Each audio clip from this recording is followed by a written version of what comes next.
এই মামা কালকে তো পয়লা বৈশাখ, তো কি হইছে? তো কি হয়েছে মানে কালকে পয়লা বৈশাখ, তাহলে কিছু করুম না আমরা? কোনো প্ল্যান কর। তাহলে প্ল্যান কর বেটা। চল এই বেটা এটা আবার কোন ইঙ্গিত? এবার এটা কোনো কথা? কালকে আমরা এক লগে 4 বন্ধু পাঞ্জাবি পরে ঘুরতে যাবো। মামা তো পাঞ্জাবি নাই। তোর বন্ধু একটা আছে তো। শালাই কয় কি?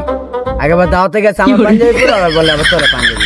হ্যাঁ, তাহলে তো সব প্ল্যান হইলই না কি দোস্ত? তাহলে কালকে আমরা পান্তার ইলিশ খাবো দোস্ত, ঠিক আছে? তোর বাসা ভাত নাই, তুই আমার বাসায় বইস, পোলা মাংস খাই যা।